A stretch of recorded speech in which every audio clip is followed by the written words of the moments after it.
That is the new Chery Tiggo 4 SHS, a super hybrid SUV that rivals the likes of the Ford Puma all the way through to the MG ZS. And guess what? It undercuts all of them because it costs from £20,000, or in fact, you get a fiver back from that as change. So in this video, we're going to find out if it really is the bargain of the class or whether it's just a bit cheap.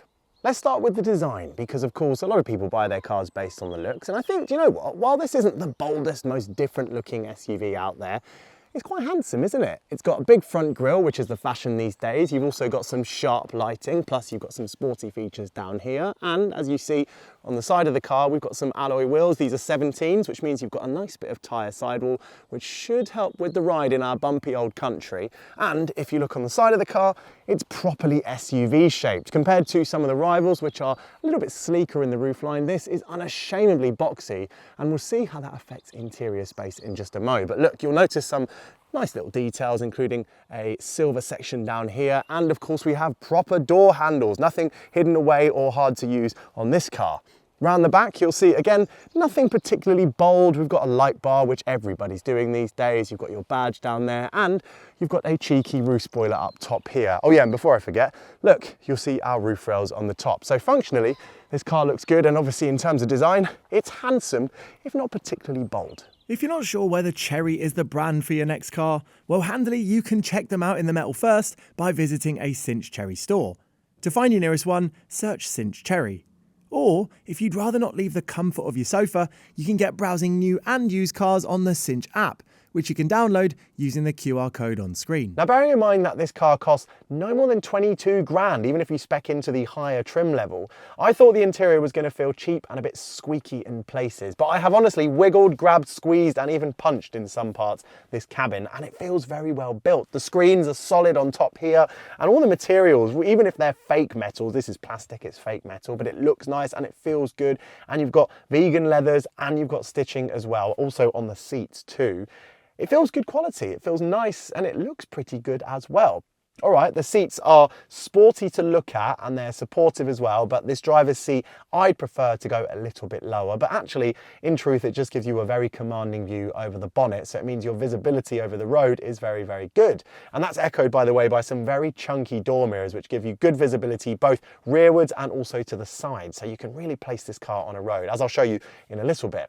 But the cabin itself is full of tech and also functionality, and that's not always guaranteed in cars coming from the People's Republic, because sometimes it's all touchscreens. But in this Chery, well, we have buttons where you want them and then a good amount of tech. So let's run you through the buttons, because that's my favorite stuff. So we have a Land Rover, I reckon, inspired touch panel on the center console to adjust your climate control. So it means you don't have to dive into the menus. You just use the slidey heater or the slidey fan speed stuff. You can tap them as well, which are touch sensitive to adjust those things on the fly. Same goes for your demister at the front and the rear. So that's really good, nice and easy to use. The infotainment system is nothing particularly special to look at, but to use it's really very easy because the widgets are nice and large, and of course you get wireless Apple CarPlay and Android Auto. Plus, you've also got an instrument cluster which is the same size, it's nice and clear. Again, nothing to write home about, but it works perfectly well, and it means on the move you don't really have to spend much time looking at it to get the information you need. Driving buttons on the steering wheel include your driver assistance features, of which this car has plenty, and also you can adjust your media too, so that's nice. Also, I really like the actual drive mode selector, as in the drive, neutral, reverse or park selector. It's a little manual one. It looks like the one you'd get in an Audi, but it's slightly more curved. But it means instead of pressing buttons like you do on other cars, on this you have an actual engaging lever to pull, which means you always know where you've left it. You don't accidentally press the wrong thing or find yourself not knowing whether you've actually engaged drive or neutral, etc. So that's good. Space is good as well. There's space underneath the center console. That's not guaranteed in hybrid cars with engines because you normally have a bit of gearbox there, but actually this has some room down there. Plus you've got a good amount of space as well in the center console storage area, and the door bins are generous too. So space-wise, I mean, look, loads of headroom up here.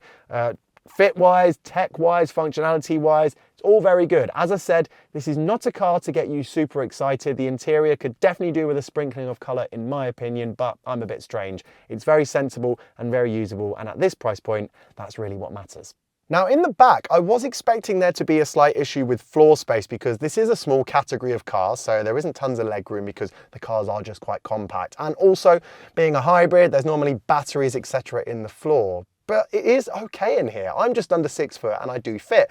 My feet fit under the seat ahead, and also my knees are not bent at a very acute angle. In fact, I'd say they're slightly obtuse, which means I can actually stay in this car in the back for a few hours without complaint. It's decent in terms of comfort. And look, I've got loads of headroom as well, even if I lean all the way back. So if you're a family with young kids, this is going to be very, very spacious indeed. And by the way, let me just have a look. Have you got easy access to ISOFIX bars? Yes, you do. So that means if you've got babies as well, this is going to be a really, really easy car to live with. Plus, you're not short on some tech in here. We don't have adjustment for the heater controls, but I can see a USB port, and also we've got a vent for the back as well. So the kids in the back should stay cooled or heated depending on what time of the year it is.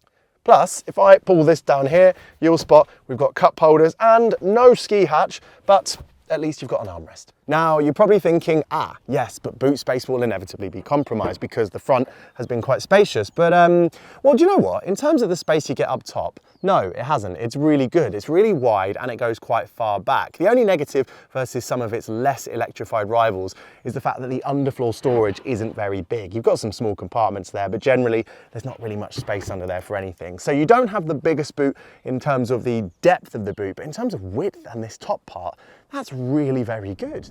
Now, this CHS system, I've got to remember it's a Chery hybrid system, not a super hybrid system, which a lot of the other Chinese brands are saying right now. Well, this is a 1.5 litre petrol engine and an electric motor, and combined you have about 200 horsepower and promise of almost 60 miles per gallon, certainly more than 50 miles per gallon combined.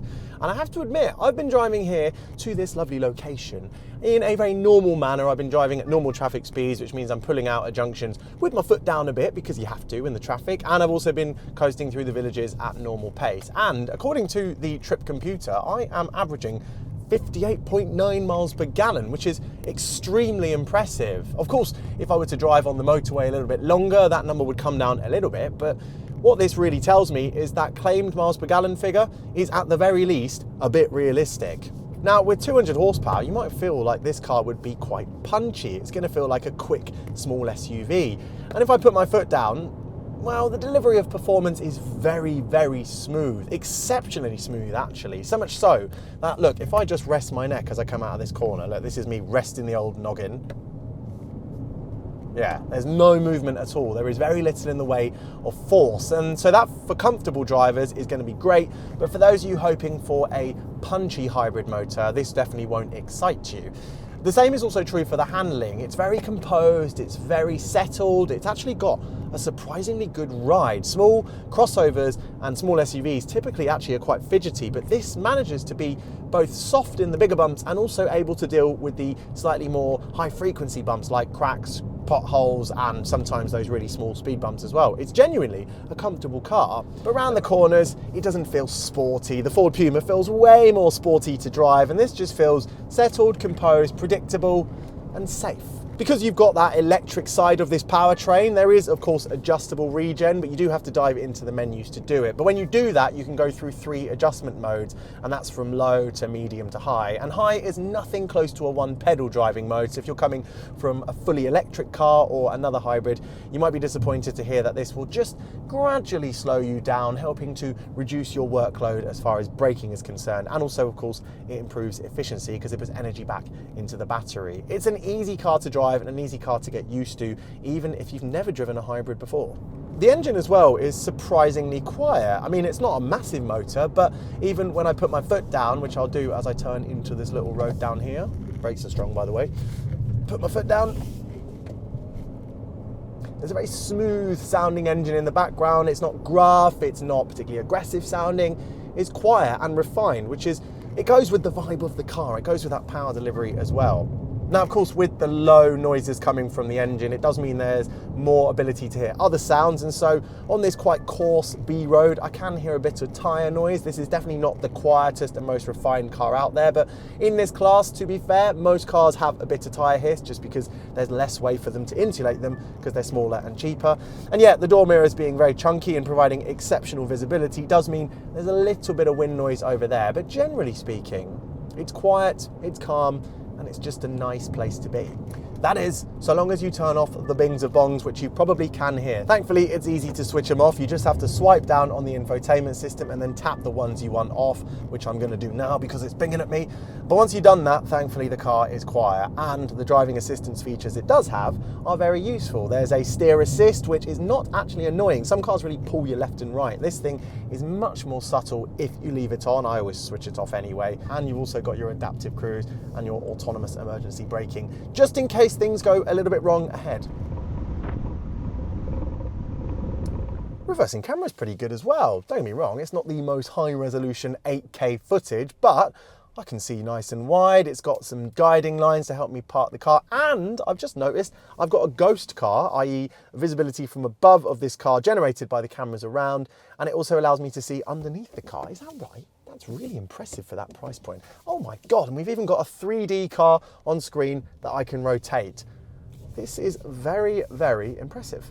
So while it's a good drive, it's obviously not the most exciting, and while it's handsome and the interior is functional, they're also not particularly exciting. But at £20,000-ish, I don't think anyone can really complain about this, because that car behind me here is an absolute bargain. It definitely doesn't feel cheap like I suggested it might do at the start. I really do think this Tiggo 4 SHS is going to sell brilliantly well in the UK, and it's going to give its rivals a really big headache. And I think this could, in fact, be the best-selling Chery in Britain overall, just because of that price and how much you get for it. It feels polished, it feels sensible, and it feels nice. So to live with, this is going to be a great car. Although, let me know what you think in the comments below. Would you choose this over its rivals? And what do you think of its design? Am I just being a bit annoying? Actually, this is a great looker. Let me know below, and don't forget to hit the subscribe button as well.